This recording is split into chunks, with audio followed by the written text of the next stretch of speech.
요한복음 강해를 계속 하다가 요즘 이제 다른 주제의 말씀을 계속 나누고 있는데요. 지난주에는 불행의 원인과 해답이란 제목으로 말씀을 나눴었죠.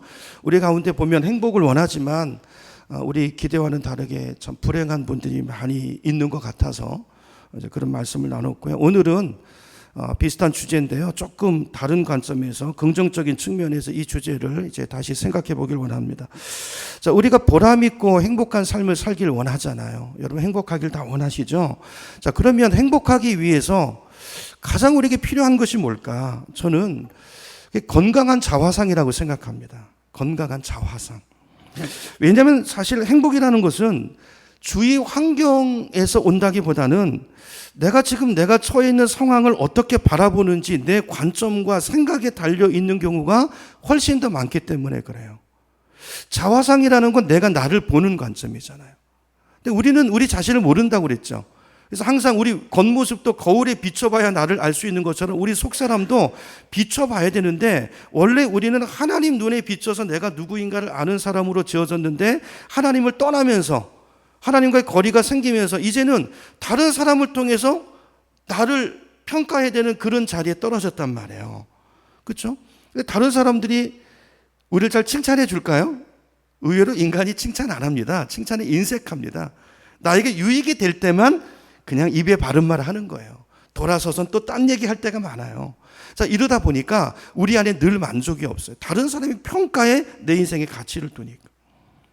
여러분, 우리 관점, 상황을 보고 환경을 보는 우리 눈이 거듭날 필요가 있어요. 그게 굉장히 중요한데요. 예를 들어서 여기 컵에 이제 물이 있는데요. 제가 좀 먹어서 이제 물이 한 반쯤 차 있어요. 여러분 안 보이시지만 반쯤 차 있습니다.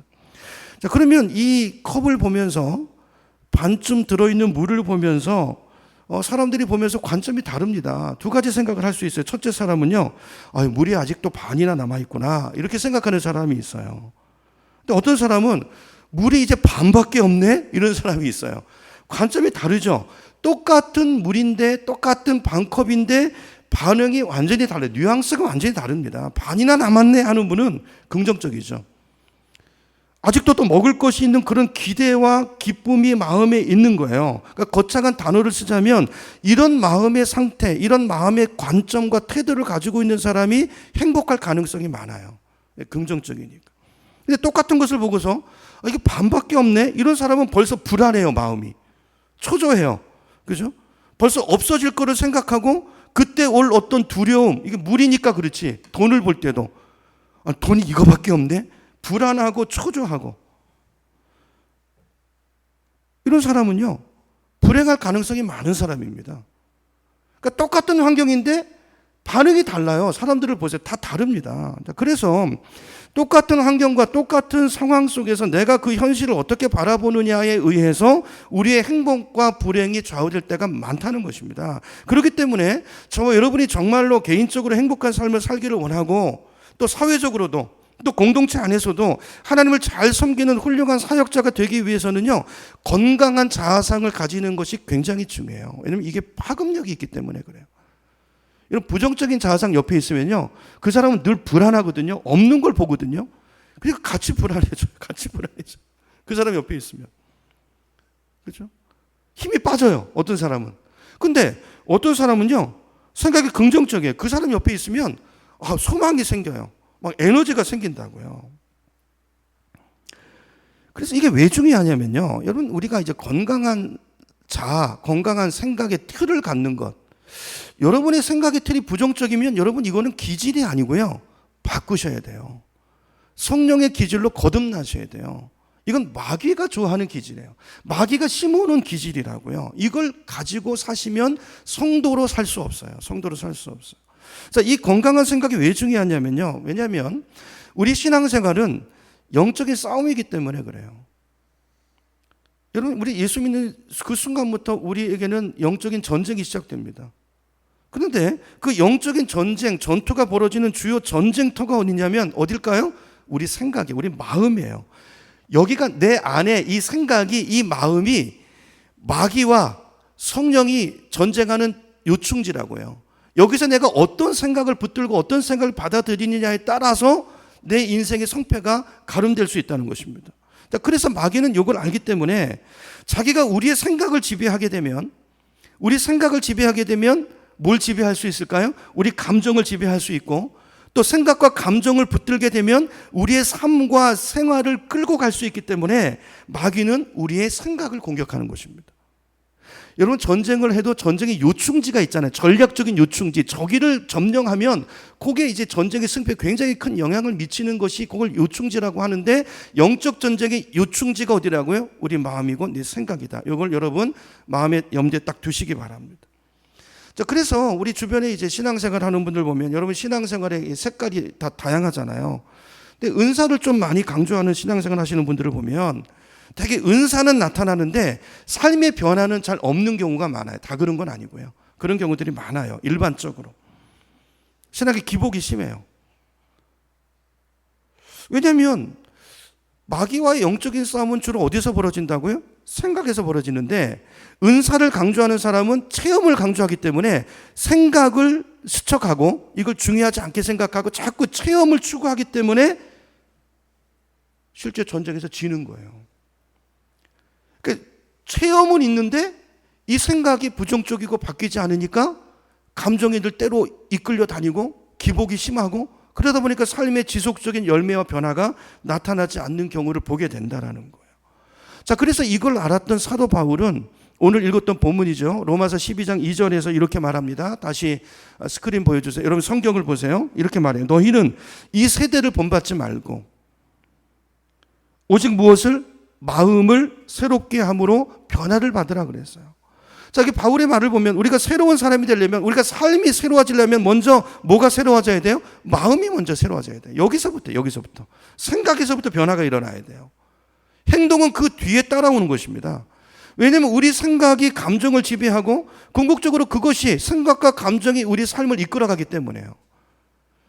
여러분, 감정이 굉장히 중요합니다.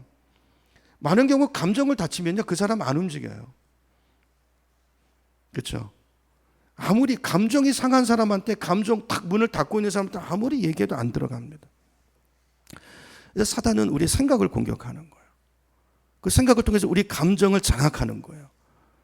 그러면 우리 삶을 무너뜨리는 것은 시간 문제이기 때문에 요게 전략의 요충지라는 것을 마귀는 알고 여기를 집중적으로 공격하는 것입니다. 자, 오늘 말씀을 통해서 사단이 어떤 존재인가를 우리가 알기를 원하는데요. 자, 영적 전쟁에서 이기려면 사단을 알아야 되잖아요. 나를 알고 적을 알아야 되죠. 자, 첫째, 성경에 사단의 이름이 여러 개가 나오는데 그 중에 가장 자주 등장하는 이름이 파괴자입니다. 사단은 파괴자입니다. 사단은 어떤 존재인가? 사단은 파괴하는 존재. 두 번째, 사단은 거짓말장입니다. 자, 요한계시록 9장 11절을 보겠습니다. 스크린을 보시죠. 요한계시록 9장 11절을 보면 요한 사도가 사단 이야기를 하면서 그 이름을 이렇게 설명합니다. 히브리어로는 그 이름이 뭐라고요? 아바돈이고 헬라어로는 그 이름이 아볼루온이더라 그랬어요. 자, 여기 나오는 뒤에 헬라 아볼루온이라는 단어가 파괴자라는 뜻이에요. 파괴자. 그러니까 사단의 속성은, 사단의 이름은 뭡니까? 사단 이름이라는 그 사람의 본질이고 정체성을 말하는 게 이름이잖아요. 그러니까 사단의 본질이 뭐라는 거예요? 파괴자라는 거예요. 거짓말하고 그걸 통해서 인생을 파괴하는 것, 이게 사단의 본질이고 이게 사단의 목적이고 사단의 정체성이라는 것입니다. 하나님은 본질이 뭐죠? 하나님은 사랑이세요. 사랑. 하나님은 사랑이시고 하나님은 축복하시는 분이기 때문에, 그분이 본질이 그거기 때문에 하나님은 늘 사랑하시고 축복하시는 분이에요. 그것과 마찬가지로 마귀는 그의 본질이 파괴자이기 때문에 파괴하지 않고는 견딜 수, 사단이 들어가는 곳마다 파괴 역사가 일어납니다. 마귀가 들어가면 파괴가 일어나요. 개인의 인생이 파괴되고 가정이 파괴되고 공동체가 파괴돼요. 그걸 우리가 창세기를 통해서 봤잖아요. 지난주에 봤죠. 마귀가 뱀을 통해서 하와에게 들어가니까 하와의 생각 속에 들어가잖아요. 그렇죠? 생각 속에 들어가서 그의 감정을 하나님에 대해서 원망하게 만들죠. 그렇죠? 말을 바꾸잖아요. 거짓말을 딱 해가지고. 그래서 감정을 딱 사로잡으니까 행동으로 가죠. 그죠? 맞네, 내가 속았네, 이래가지고 선악과를 따먹어요. 죄가 이렇게 진행이 되잖아요. 그렇게 되니까 어떻게 됩니까? 그 인생이 파괴되죠. 부부관계가 파괴되죠. 가정이 파괴되죠. 부모 자식 관계가 파괴돼요. 창세기 4장으로 가보면. 이게 마귀가 하는 일이에요. 그래서 여러분 이걸 잘 분별하셔야 됩니다.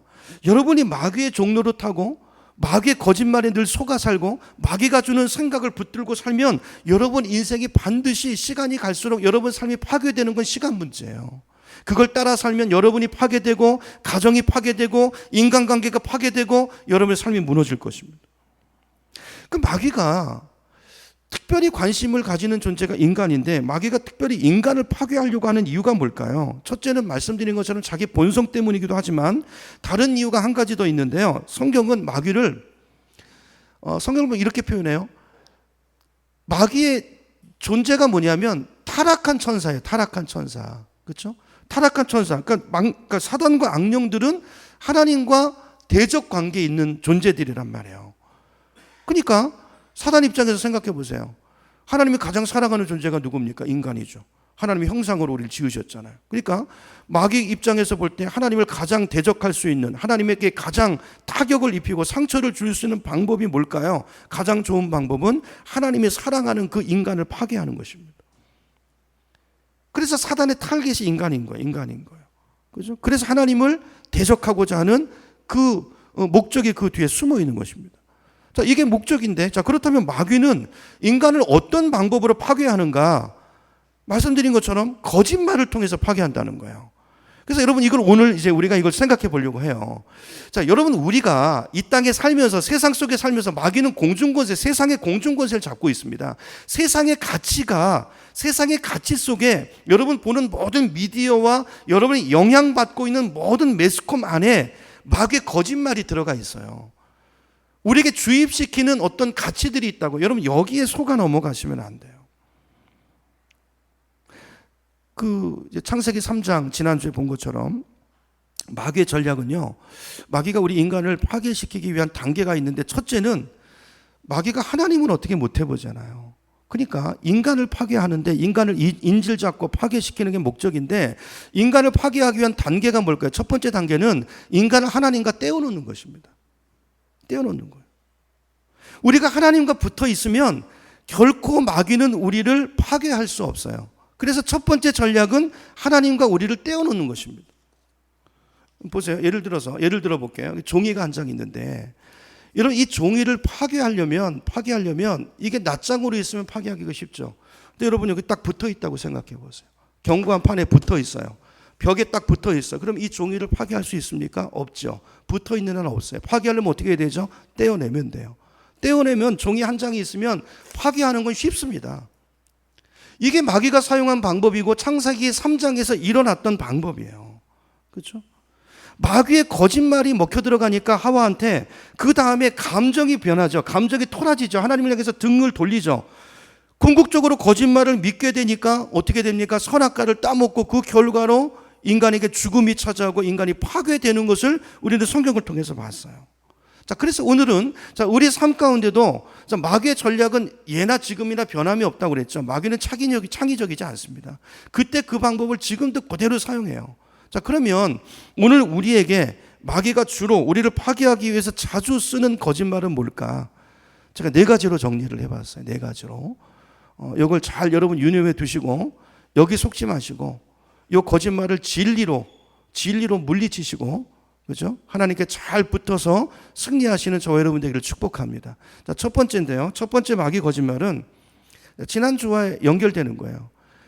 내 인생의 가치는 성공에 달려 있다고 믿게 만드는 거예요. 내 인생의 가치는 성공에 있다. 여러분 이 거짓말에 속아 넘어간 인간은 평생을요 성공하기 위해서 기를 쓰고 몸부림치면서 삽니다. 새벽부터 성공하려고 뛰어다녀요. 어떤 분에게는 성공의 개념이 다 다를 수 있지만 어떤 분한테는 성공이, 사업하는 분은 사업을 확장하는 걸 거예요. 사업을 확장하기 위해서 돈이 되는 거면 물불 가리지 않고 뛰어다닙니다. 어떤 분은 성공이 돈을 버는 것이고 어떤 분은 사회에서 또 학계에서 또 자기 이름을 알리는 명예죠. 명예를 위해서 뛰는 사람도 있고 어떤 분은 자녀를 좋은 학교에 보내는 거, 평생 여기에 헌신하는 어머니들도 계세요. 성공의 종류는 다양하지만 이런 분들은 내 삶의 가치를 사람들이 보는 성공에서 찾기 때문에 기를 쓰고 상대적으로 비교 우위에 서려고 애를 씁니다. 거기에 모든 삶을 투자합니다. 그래서 그 성공을 얻기 위해서 나와 가장 가까운 친구를 배반하기도 해요. 배반하기도 해요. 그렇죠? 주위 사람을 다쳐주기도 합니다. 또 일을 해야 되니까 자녀를 돌보지 않고 그래서 자녀들이 잘못되기도 하고요. 아내를 등한시하고 그래서 아내가 매일 눈물로 보내기도 하고요. 자, 이러면서까지도 세상 사람들은 성공을 추구해요. 왜죠? 내 삶의 가치가 성공이 있다고 생각하기 때문에. 이게 뭐라고요? 마귀의 거짓말이라고요. 여러분, 왜 거짓말입니까? 여러분, 이렇게 해서 성공하면, 그걸 얻으면, 그러면 행복합니까? 사업이 잘 되면 행복한가요? 아니요. 그렇지 않습니다. 그렇지 않아요. 행복은 거기에 있지 않아요. 그 사람이 행복하다면 사업이 잘 돼서가 아니라 다른 것 때문이에요. 왜냐하면 이 성공이라는 것은, 이런 성공은 상대적인 것이기 때문에 내가 이만큼 성공하고 이만큼 업적을 이루면 옆에 보면 나보다 더 성공한 사람이 항상 있거든요. 이런 건 끝이 없는 것입니다. 끝이. 그래서 대부분의 사람들이 평생을 성공을 위해서 뛰면서 마음의 평강을 다 잃어버리고요. 기쁨을 잃어버리고요. 항상 초조하고 불안하고, 얻은 사람도 이거 빼앗기지 않을까? 누가 찾아오면 내 이 사업을 이것 때문에 좀 손해보지 않을까? 노심초사하고, 그러다가 어떨 때는 건강까지 해치고, 벌컥 병이 걸려가지고 평생 쌓아놓은 것을 자기는 하나도 누리지 못하고 죽을 때 다 놓고 가는 사람 저는 여러 봤어요. 여러 봤습니다. 돈을 벌어놓고 자기는 쓰지 못해요. 다른 사람이 써요. 잘못된 인생이죠. 평생을 마귀한테 속아서 인생의 진짜 중요한 거는 다 놓치고 헛된 것을 추구하다가, 그리고 마지막은 지옥불로 가는. 여러분, 이게 마귀가 우리를 파괴시키는 방법이에요. 엉뚱한 것을 추구하고 허공을 치는 것 같은 그런 인생을 살게 하다가 인생의 진짜 중요한 내 영혼이 어디서 와서 어디로 가는, 이거는 생각할 겨를도 없고, 돈을 평생 쫓아 살다가 덜컹 죽음 앞에 왔는데 그때 두려워하다가 지옥불로 떨어지는, 이게 마귀의 방법.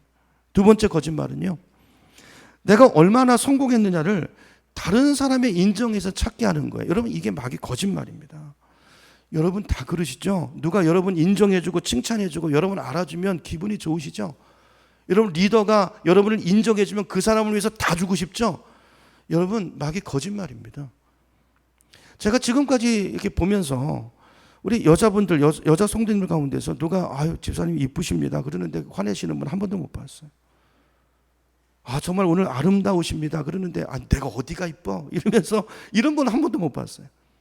그냥 이게 뭐 표정 관리하고 웃음을 참지를 못하시잖아요. 우리는 다 그래요. 나를 알아주면 넘어갑니다. 왜 이런 칭찬과 아첨이 먹혀 들어갈까요? 여러분, 사람들이 여기에다가 내 가치를 두기 때문이에요. 누가 나를 칭찬하는 데서 내가 이제 잘 살았나 보다, 내 성공을 거기에서 확인하기 때문에 그런 것입니다. 그래서 여러분 보세요. 소위 세상에서 성공했다는 사람들 보세요.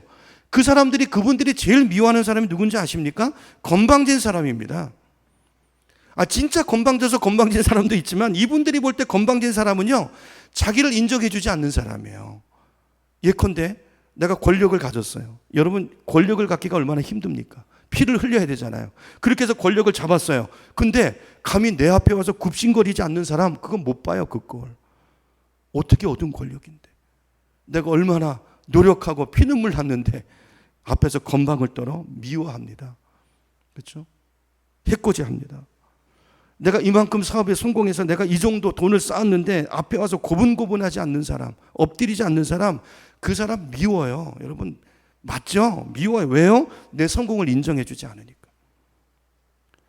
여러분, 우리는 뭘 하고 그걸 인정해 주지 않으면 그 사람 밉습니다. 다음에 안 해줍니다. 안 줍니다.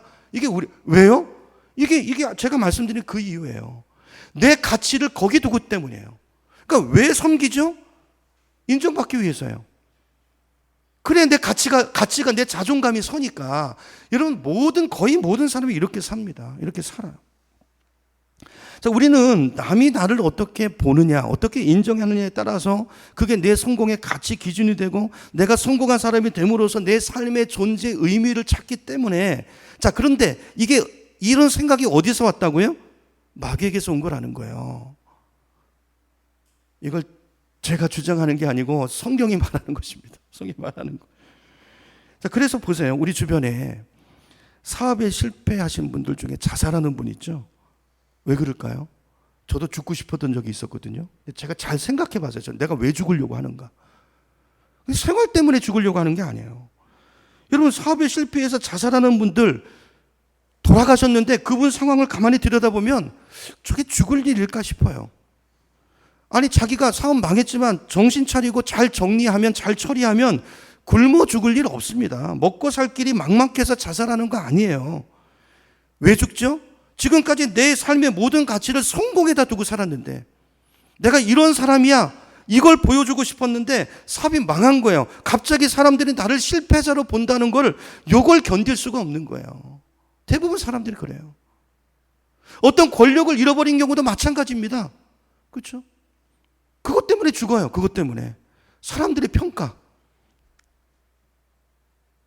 뭐 대통령도 돌아가시고 국회의원도 돌아가시고 기업 총수도 돌아가시고 전부 이겁니다.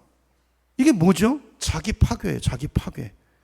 이 속에 누가 들어있다고요? 마귀 역사가 들어있다고요. 그래서 마귀는 사람들로 하여금 내 성공의 여부를, 사람들이 나를 얼마나 인정해 주느냐, 다른 사람의 관점에 두게 함으로써 사람들을 파괴하는 것입니다. 이렇게 올렸다가 떨어뜨리면 죽죠. 못 살죠. 세 번째, 우리를 파괴하는 마귀의 거짓말은 우리가 죄를 지으면 반드시 벌을 받아야 된다는 거짓말입니다. 소위 이거 인과응보라고 그러잖아요. 우리는 이 생각으로 꽉 차 있어요. 그래서 우리 심리 중에 어떤 심리가 있냐면요, 우리 주위 사람 중에 내가 볼 때 저 사람 못된 놈이에요. 저 사람 못된 사람, 못난 사람이에요. 나보다 못한 사람이에요. 학벌도 그렇고. 근데 그 사람이 성공하는 걸 보면 못 견딥니다. 사람은 속이 뒤틀어집니다. 배가 아픕니다. 왜 그럴까요? 정의 때문일까요? 아닙니다. 우리 속에 어떤 생각이 있냐면, 나보다 못난 사람은 나보다 잘 안 돼야 되고, 죄를 지은 사람은 벌을 받아야 되고, 그런 생각이 딱 있는데, 이 틀이 딱 있어요. 우리는 이 틀로 사람을 봐요. 그리고 이 틀로 자기도 봐요. 그래서 많은 경우가 안 행복해요. 근데 내가 볼 때 이 판단 기준을, 선악과를 따먹었다는 게 뭐죠? 선악의 판단 기준은 하나님께 둬야 되는데, 하나님이 옳다고 하는 게 옳고 하나님이 틀리다고 하는 게 틀린 거가 돼야 되잖아요. 근데 그걸 따먹었다는 말의 그 상징적인 의미는 뭐냐면, 그걸 왜 하나님이 결정하냔 말이에요. 마귀가. 그거 네가 결정해라. 네가 볼 때 옳으면 그게 옳은 거야. 그걸 왜 하나님. 그러니까 여러분 보세요. 여러분 성경 말씀을 정말 하나님 말씀으로 믿습니까? 하나님 말씀이 그렇다면 그렇고 아니면 아니라고 믿으시나요? 많은 분들이 교회를 다니면서 그렇게 안 믿어요. 내가 결정해요. 이 시대는 성경을 하나님의 말씀으로 안 믿습니다. 성경을 내가 판단해요. 이거는 내가 볼 때 하나님 말씀이야. 근데 이거는 아니야. 잘라내버립니다. 이게 선악과예요. 내 기준으로 상대방을 항상 정죄해요. 우리는 철저하게, 사실은 여러분 내가 죄인이라는 걸 아시나요? 우리는 너무 자주 잊어버리죠. 나도 똑같이 나쁜 사람이라는 걸 우리는 새까맣게 잊어버리고, 상대방을 향해서 저 사람은 죄지었기 때문에 벌을 받아야 된다는 이런 마귀가 심어주는 확신이 있기 때문에 우리 주위에서 누가 잘못한 사람이 있으면 용납을 못해요. 용서하지 못해요. 그런 사람이 나보다 잘 살고 있으면 내가 그 사람의 잘못을 해쳐서 다쳐줘서라도 반드시 그 사람 파괴하고 싶은, 파괴될 때 속이 시원한 이런 심리가 있어요.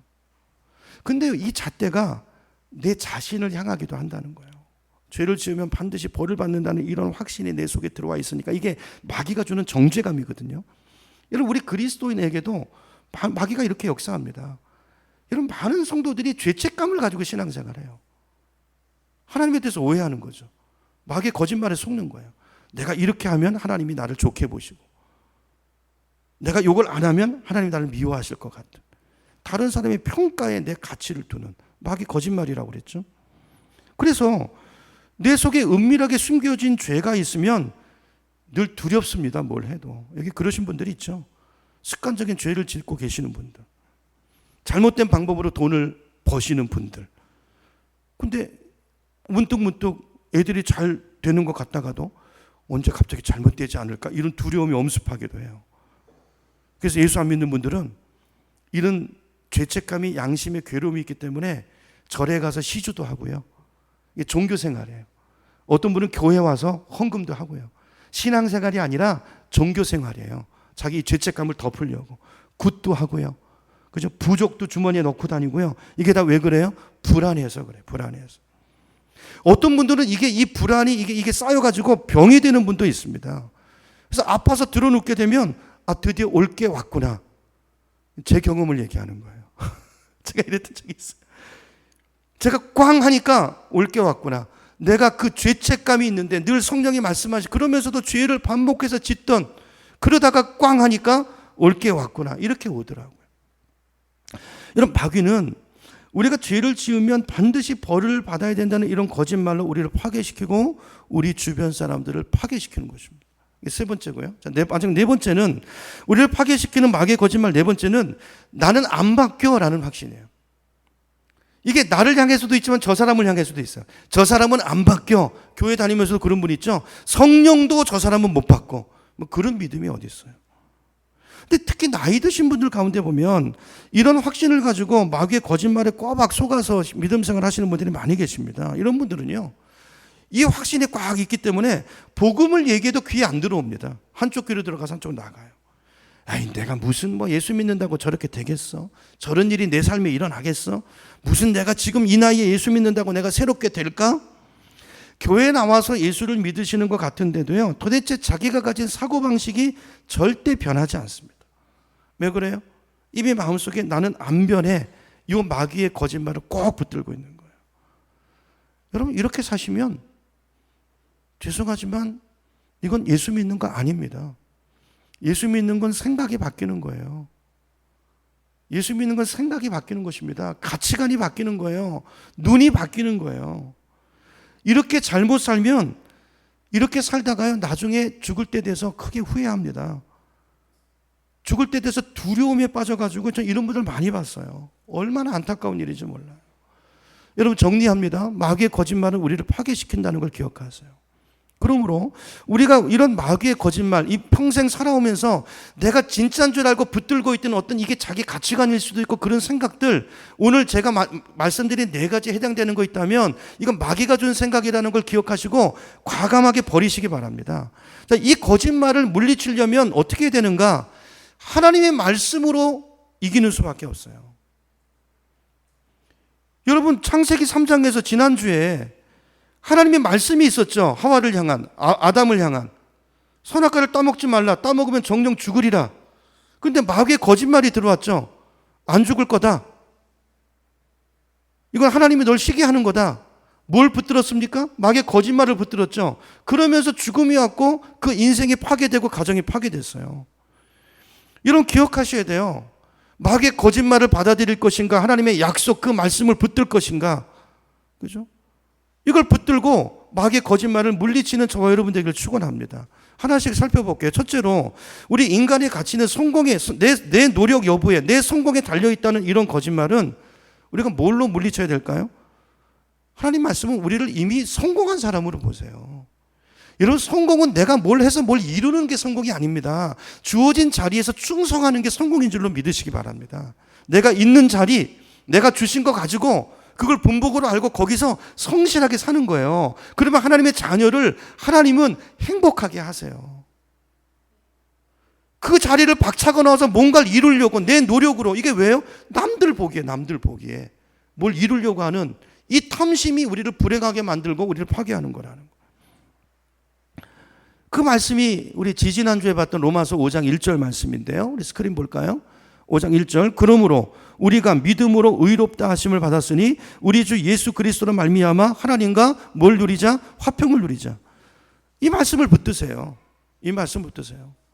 하나님이, 여기 보니까 하나님이 우리를 누구로 보신대요? 의인으로 보신대요. 의인. 의인이 뭐죠? 죄도 하나도 안 짓고 말씀을 철저하게 지키는, 하나님을 마음과 뜻과 정성을 다해서 사랑하는 하나님의 자녀로 보신다는 거예요. 여러분, 그럼 성공 아닌가요? 하나님이 우리를 의인으로 보신대요. 아니, 사람의 관점이 뭐가 중요해요? 사람은 다 죄인입니다. 다 그 사람 탐심을 가지고 있는 죄인들이에요. 그 평가에 나의 가치를 두지 말고 이 하나님의 선언에, 이 말씀에 내 가치를 두고 이 말씀을 받아들이고 말씀을 붙들고 사시기를 축복합니다. 하나님이 날 이렇게 보신다는 거예요. 이걸 붙드셔야 돼요. 두 번째 거짓말은 뭐였죠? 내 성공의 척도는 사람이 얼마나 나를 인정해 주느냐에 달렸다는, 그래서 그 인정을 얻으려고 몸부림치잖아요. 얼마나 많은 사람이 그렇게 삽니까? 보이기 위해서 하고. 예수님 당시 바리새인들도 그랬잖아요. 사람들이 보는데 아니면 기도 안 해요. 사거리 같은 데서 누가 보나 안 보나 보고 보면은 손 들고 기도하고.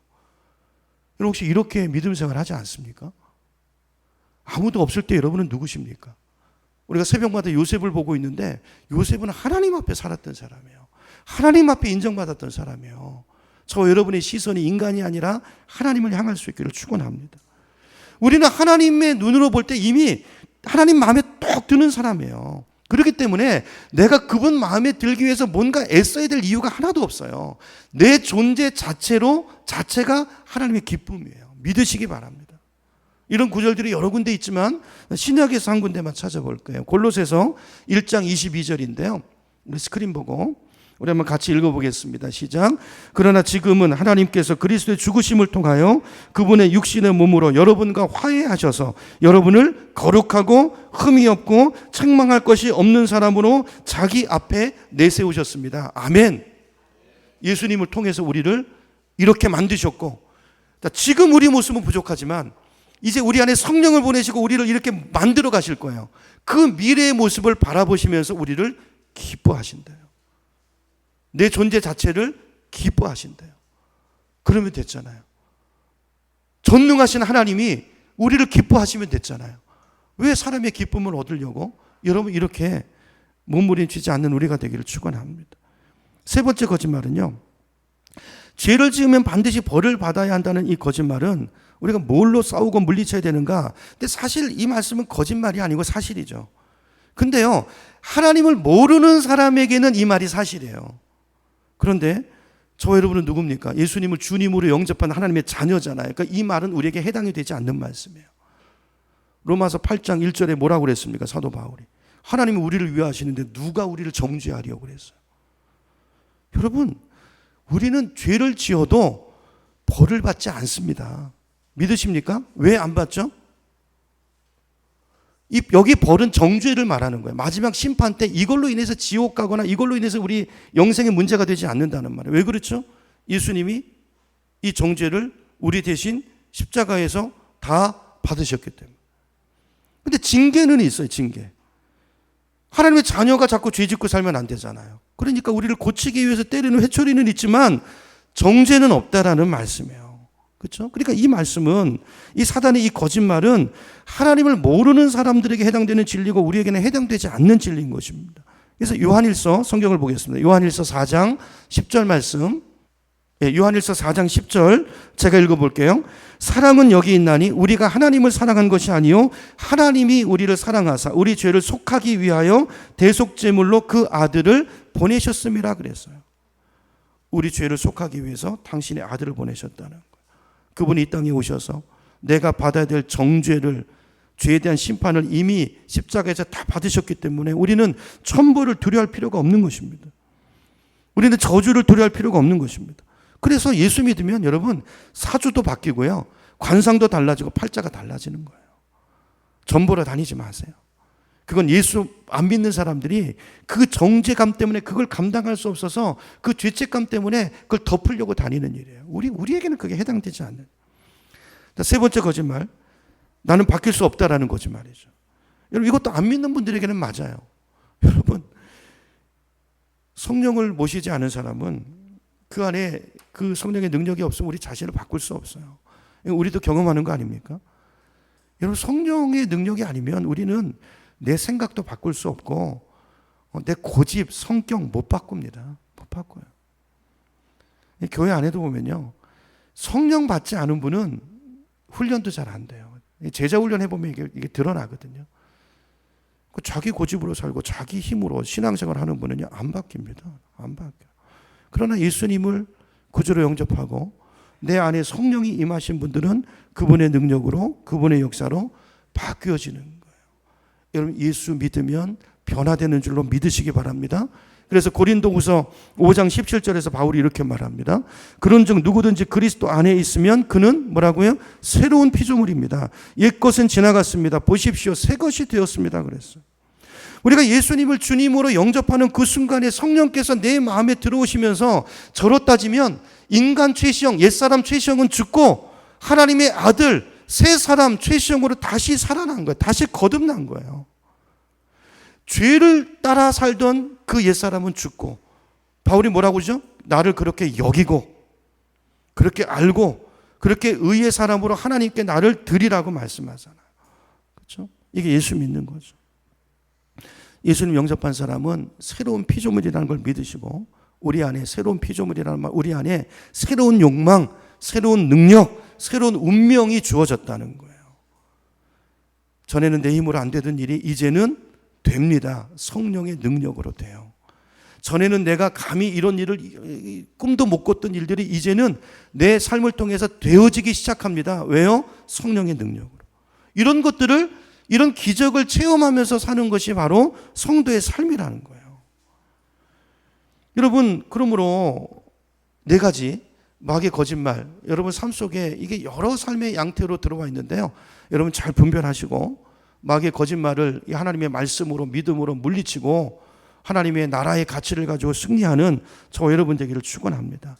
자, 이걸 분별하는 방법이 뭐냐면요, 여러분 마음속에 늘 두렵고 초조하고 불안하고 염려가 끊이지 않고 늘 분노가 일어나고 그러면요, 여러분 그게 뭐냐면 그 심령 가운데 지금 마귀가 역사하고 있는 거예요. 마귀가 통치하고 있는 증거예요. 그러면 내가 뭔가 마귀의 생각을 받아들여서 내가 뭔가 잘못 살고 잘못 생각하는 부분들이 있구나. 얼른 깨달으시고 그걸 물리치시고 하나님의 말씀을 붙들어야 되는 것입니다. 진리를 붙들면요, 여러분 그런 경험 하시나요? 말씀을 붙들게 되면 알 수 없는 평안이 와요. 내 안에 샬롬이 오고, 그죠? 내 안에 안식이 와요. 환경은 달라지지 않았는데 그 사람의 마음과 생각을 마귀가 통치하고 있느냐 아니면 성령이 다스리고 있느냐에 따라서 그 사람의 관점과 마음의 상태가 전혀 다른 양상을 띠게 된다는 거예요. 여러분, 저와 여러분이 이 땅을 살면서 행복을 누리고 평강을 누리고 기쁨 가운데 사는 것은 하나님의 자녀의 권리라는 것을 믿으시기 바랍니다. 하나님의 자녀라면 누가 하나님의 자녀죠? 예수님 영접한 사람이에요. 예수를 믿는 사람이에요. 누가 예수를 믿는 사람입니까? 성령이 그 안에 오신 사람이에요. 성령이 그 안에 오셔서 그 인생은, 그 생각을, 그 삶을 다스리는 사람이에요. 이 사람은 이제 더 이상 마귀의 거짓말을 따라 살지 않습니다. 새로운 생각과 새로운 가치와 새로운 방향을 가지고 새로운 인생을 살아갑니다. 이렇게 살아갈 때 우리 안에 우리 감정을 누가 다스려요? 성령이 다스리면 우리 마음에 뭐가 임해요? 평강이 임하고 기쁨이 임하고, 그죠? 감사가 임하는 거예요. 여러분 감정을 잘 분별하시고 내가 지금 누구의 다스림을 받고 있는가를 판별하시고, 그럼 내가 어떤 영향 가운데서 무엇에 속아 내가 내 감정과 생각을 빼앗기고 있는가를 점검하시고 그걸 물리치시고 단호하게 거절하시고 하나님 말씀으로 선포하시고 나를 그 하나님 통치 아래 내 생각과 마음과 삶을 들이시기 바랍니다. 그러면 다시 주님의 샬롬이 임하고 주님이 통치하기 시작하면서 여러분의 삶에 더러운 감정의 찌꺼기들이 떠나가고 예수 이름으로 떠나가고 하나님의 성령이 여러분의 마음과 생각을 지키시고 하나님의 뜻을 여러분의 삶 가운데 이루어 가실 것입니다. 그런 놀라운 인생을 누리시는, 약속된 삶을 살아가시는 우리 모두가 되기를 주님의 이름으로 축원합니다.